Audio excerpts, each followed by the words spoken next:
Hey everybody, here's your Jedi here with another review for you. This time talking episodes 5 and 6 of Legends of Tomorrow Season 2, Compromised and Outlaw Country. Sorry this is all going up so late. It's been pretty crazy here in my life lately. If you want the full details, go check out my recent channel update video. So anyway, these are some pretty fun episodes here. Out of the two, Compromise is definitely my favorite just because of the 1980s setting. Just sort of looking at that episode and just sort of thinking back to that time, there's just so much stuff there that's hysterically nostalgic. Like with Sarah's crimped hair. I got a stepsister who's quite a bit older than me, and that's basically exactly what she used to do with her hair. Like the shirt that Jax wears in that episode. It's like, yeah, that would not have been out of place in the 1980s at all. Or Ray's like big time yuppie look. It's just like, oh my god, he looks like something straight out of Family Ties. It's just, oh man. Never mind the fact that the whole early opening part of the episode is just a gigantic riff on Miami Vice, which, if you don't know, is an extremely influential cop show from the 1980s. The look of the characters had an enormous impact on 80s fashion, and the theme music is extraordinarily iconic. And just sort of seeing Damien Dark rocking the Miami Vice look, it was great stuff. And there was also some really nice character stuff going on here. We get to see sort of Ray being auditioned as the replacement for Snart by Heatwave. It was great watching Ray steal Ronald Reagan's jelly beans. Back in the day, President Reagan was sort of infamous for his love of jelly beans, which the media at the time often made fun of. Of course, it all sort of ends with Nick realizing that, he still misses Snart, and, Ray is just not going to work as a replacement for Snart. Ray has to be Ray. And of course, Heatwave versus 1980s music is just a moment of pure gold. On somewhat less golden terms, actually hearing Martin Stein refer to like 1987 as the golden era of Star Trek: The Next Generation, that's bullshit. 1987 was basically the first season of Next Gen, which is universally agreed to seriously suck. Season 2 was a dramatic improvement, although that's when they brought in Dr. Pulaski, who is very much hated by fans for fairly good reasons. Really wasn't until season 3, if you ask me, when Next Gen really found its grip. Got Gates McFadden to come back as Dr. Crusher, and then proceeded to deliver a couple of really good seasons there. Not without their serious turkeys along the way, but yeah. So Stein was a little bit off the mark on that one. It was pretty fun watching him just utterly lambast his younger self. It's like, stop worrying so damn much about your career and focus on your life.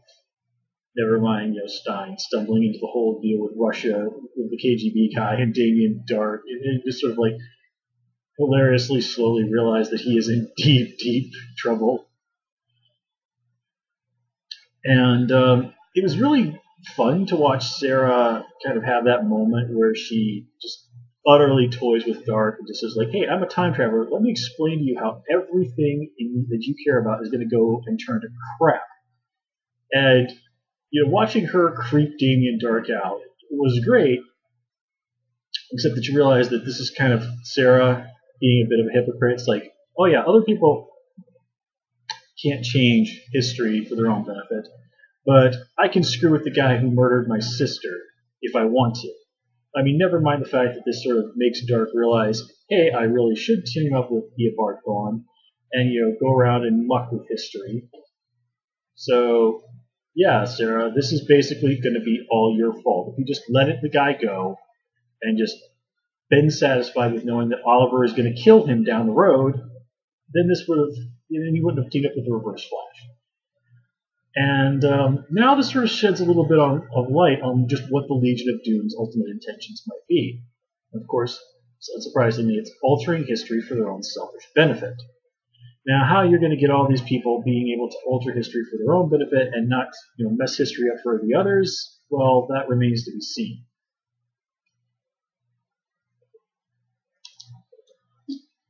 And of course, you can't talk about this episode without talking about Lance Hendrickson as the older version of Obsidian. I like how, like, if you know the comics, you know that Obsidian is gay. So when he sort of talks about how, like, back in the 50s, he was considered untrustworthy, well, you kind of knew what was coming. And that's actually in keeping with what happened in the general history of the DC universe, is that after World War II, superheroes kind of continued around, but as McCarthyism and things like the House Un-American Affairs Committee, or however you spell it, whatever HUAC stood for, along with McCarthyism and that spread, that ultimately ended up turning on the superheroes, and they either just basically retired. They basically refused. Were told, like, okay, if you're not communist, tell us who you really are. And they basically told Congress, well, screw off, we're not going to tell you who we are, and resign. That was sort of the end of it. Heroes would then periodically pop up between then and the start of the modern age of heroes, whatever that happens to be, sporadically. But for the most part, there were literally like decades where superheroes were kind of an anomaly rather than just a standard fact of life. But that's sort of the traditional comic book story of the DC universe. The Arrowverse, of course, has its own story here. The whole thing, for example, between Amaya and Rex Tyler kind of having a thing going on, that's something that is new. But, I mean, you can kind of sense it, especially the way that she takes his death so seriously in some of the little interactions in this episode, in the previous episodes.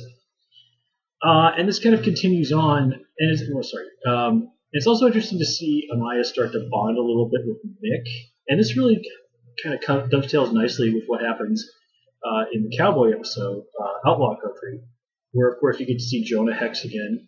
The main bad guy here in that episode is Quentin Turnbull, who was mentioned in the previous Jonah Hex episode. Here we actually get to see him. Now, they did change how Hex got those burns on his face. Here it was because he got thrown. He was him trying to break out of a burning church set on fire by Turnbull, which didn't something like that happen in The Patriot? I don't know, I've never seen that movie. In the comics, he basically it was like a tribal punishment inflicted on him by some natives. In fact, I think it was the natives who actually helped raise Jonah Hex. He broke some of their laws and paid a pretty hefty price for it. Now, this episode was, again, quite a bit of fun. The Old West episodes, they tend not to take things too seriously. The whole, oh, hey, there's tons of Dwarf Star ally here in the Old West. Well, gee, how astonishingly fortuitous for Ray, huh? But here, this was just kind of more of a let's have a little bit of fun episode. You get to see, again, a little further bit of the developing of the relationship between Maya and Mick. It's seriously hilarious to see Turnbull and Mick hit it off. And while that was ultimately funny, it did sort of play into the idea of how Heatwave sees himself. He sees himself as kind of, more or less an animal who occasionally has the restraint of a human being within him that he lets out to kind of keep himself from being totally wild. Amaya points out, well, I don't think that's exactly who you are. I think there's more to you than that, and I can help you come to understand that. So it's going to be kind of interesting to see where this goes, especially the idea of sort of Mick going on, of all things, what sounds like a spiritual journey. That's just really like the last thing in the world you would ever expect from him. And of course, this episode makes it possible that Ray might be able to rebuild his Atom suit, which would be pretty cool. We also got to see Sarah kind of sparring with Jonah Hex. You'd think that a guy who understands that time travel is a thing might not quite be so shocked at a woman as a leader. Granted, the whole a woman who is bisexual and prefers women. okay, that's maybe a little bit more understandable why that would kind of throw him off his game. In the Old West, something like that would have been like the idea of like having somebody running across somebody like that would have been basically unthinkable. But you think that the guy who's seen as much as Hex has and has crossed paths with, if you're familiar with the comics, some pretty seriously badass women in his time, he thinks Hex would be a little bit more open-minded in that regard. But well, Jonah Hex is Jonah Hex, and stubbornness is that guy's middle name. But ultimately, he does come to respect Sarah there by the end of the episode, and I did like that a lot. And these two are people who are in some ways quite similar, so I would definitely be interested in seeing some more of those two bouncing off each other. And it does kind of make for a nice opportunity to sort of bring up, like, well, hey, what's going on with Rip? Where's he? Let's see. Yeah, I think that kind of covers everything I had to say about these episodes. Again, kind of like the 1980s episode quite a bit more, but that's just because there's just so much nostalgia associated with that time for me. But still, fun stuff. And of course, this all leads directly into the big 4-night crossover, which is going to be seriously awesome. So I'm going to call it here, folks. As always, please comment, rate, subscribe. Of course, you can follow me on Twitter at Hoosier Jedi, and please also join me on Tumblr at Jedi Reviewer. Till next time, take care and have a good day.